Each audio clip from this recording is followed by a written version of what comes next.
certainly heated. This is a very complex, obviously it's been a very dynamic and a complex couple of years. And for players, I'm not surprised that, this is an awful lot to ask them to digest. And this is a significant change for us, in the direction that we were going down. But as I'm trying to explain, and I will continue to explain as we go forward, this ultimately is a decision that I think is in the best interest of all of the members of the PGA Tour. That is PGA Tour Commissioner Jay Monahan speaking yesterday about the merger between his organization, Live Golf, and the DP World Tour. Let's talk with Grant Hall about this and a number of other things. Grant, your reaction when you saw the news yesterday and a day later, what you've been able to learn, has that changed what your reaction initially was? Well, I was really disappointed yesterday hearing this, and just listening to Jay Monahan's voice there. He sounded tired, beleaguered. I think it probably, I'm participating in this poll with about 400 other golf media people, and they deal with questions of the day, and that was my response yesterday. But I also think it's probably ultimately a win for the PGA Tour in terms of if you're just looking at money, and it's a loss for Greg Norman. It feels as if Greg Norman didn't even know about this till a few minutes before the announcement came out. As not many people did know about it. I'm wondering if maybe Rory had an inkling, because there was kind of he's been quiet for several weeks, and it's just, I listened to all the stuff on the Golf Channel last night about it. You just feel like what was all this? I wonder how Rory feels about it now. All the hits he took and everything, and standing up for the PGA Tour, and now it's as if as often happens in life, guys, money wins out. Money trumps everything. You go back and think about the NFL absorbing the AFL or the NBA absorbing the ABA, and that. But this one had the political component to it, which just didn't sit well with about 90% of the players, according to Johnson Wagner, who was in the meeting yesterday in Canada. And it didn't sit well with me listening to it either. I think, Grant, it's because they feel misled. And part of it is that, all those other mergers or takeovers of one league over another, like you said, had nothing to do with the politics of it or the geopolitics of it like this did. But there was also, there was also the sense that in this case, somebody was taking a stand, what felt like a moral stand that a lot of people got behind. Those who lived through 9/11, I think, still, remember the feeling of it, and they can, they can detect the sports washing going on across the world through the Saudi PIF, and that's what this is all about. The players, I think, and Rory said it this morning, I think he said he felt like a sacrificial lamb because he was taking that stand too, feeling he had the backing of the people that run the tour, and it turns out he didn't have the backing of the tour, and they really weren't all about that moral stand anyway. I mean, in America, it's supposed to be about money, and in this case, it was. Well, it felt as if the LIV had its cake and ate it too now, and the guys that went over there are going to, a lot of them, be able to come right back and not have lost anything and gained a lot of money.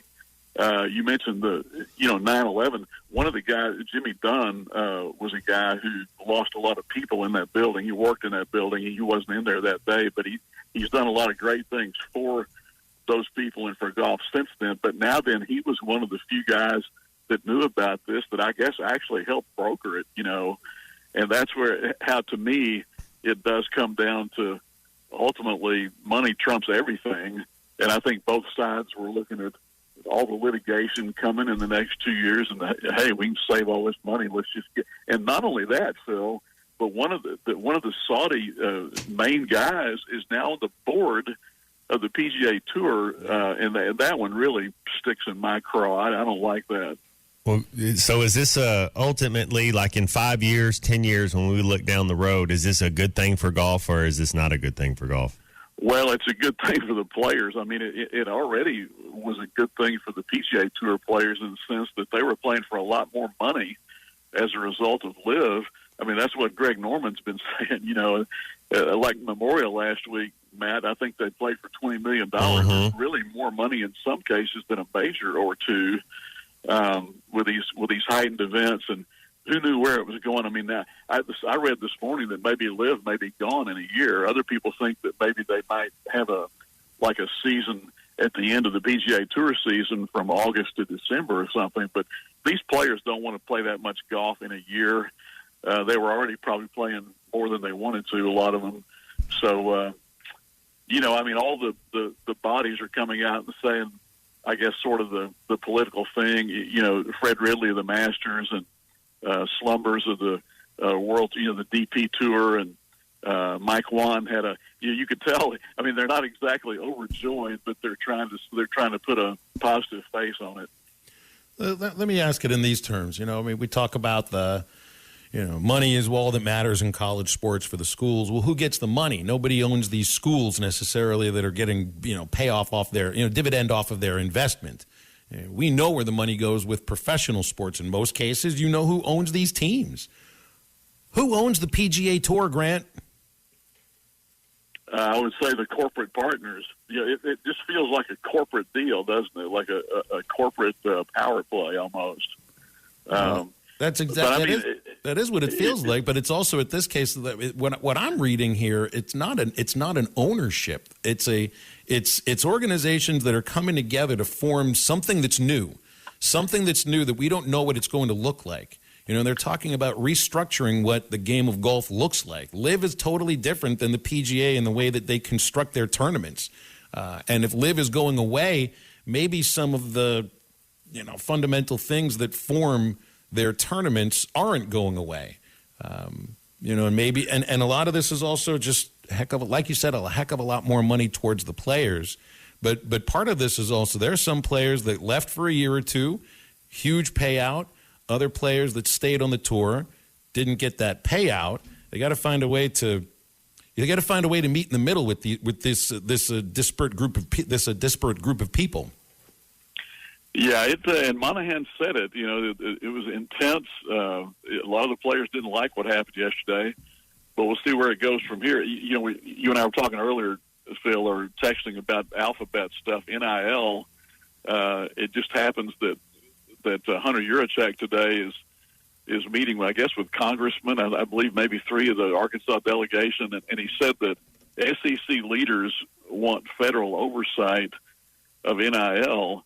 He said we need federal intervention to help us get our arms around NIL, which has become a challenge in recruiting. NIL has become a challenge in recruiting. A lot of schools have really benefited, and some schools are going to have a hard time keeping up. And so the problem I see it, guys, is that because the states have different laws about this, and so that favors universities in those states where it's more beneficial to them, and so I think that's why you're seeing leaders, including Yurachek and Nick Saban, I understand, is there today, representing Alabama and trying to get Congress to do something about this. Well, I also read a little about, if you're going to try to mobilize Congress that's obviously a difficult thing to do. And I agree. I think that the nation needs what is a defined playing field for what NIL is going to be, not a patchwork of 50 state laws, which is what you have.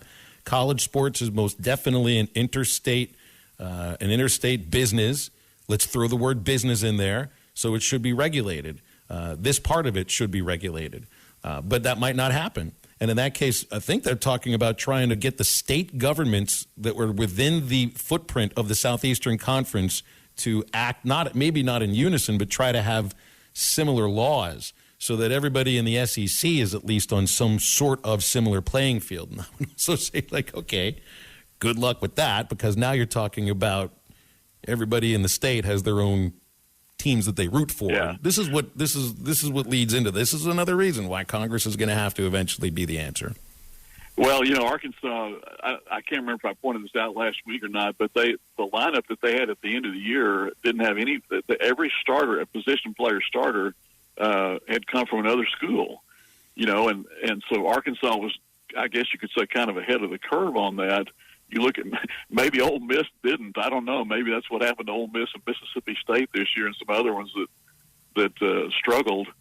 But to me, the sort of the losers in all of this are some of the great high school kids coming out, Matt. That instead of taking, like someone told me the other day, Arkansas is going to end up taking maybe 16 or 18 kids a year. Mm-hmm. Freshmen, rather than the numbers that were up in 20 and 20 plus. And that's what, and so some of the really good players are going to end up going to, I don't want to say lesser schools, but not the major programs. Well, and that's a good point. We kind of talked a little bit about that on the show, and you almost need a recruiting coordinator for some of these Division II schools and smaller programs, and not just high school now, because you need to have 8 or 9 kids. And if you think about it, you would come to Arkansas if you're a borderline player. You had redshirt. You might play in 3 years. Now you go to another school that's like you say, it's not necessarily a lesser school, but it's a drop down in competition, and you get to play. And so you're getting to play now, and then you get to transfer and sit out. So it's good, because I don't know about you, Grant, but I didn't like sitting on the bench. I whenever it was game time, man, I wanted to play, and if I wasn't playing, then let's go somewhere where I can. Yeah, that's true. Most good players. By the way, Leotis Harris and Dan Hampton, congratulations to them. I don't know if I can't remember if schools were really beating down the doors for them coming out of high school. Dan Hampton is from Jacksonville, and I can remember Frank Broyle saying on his show that first year when he didn't play very much that this guy's going to be a great player. So they saw in him what he became.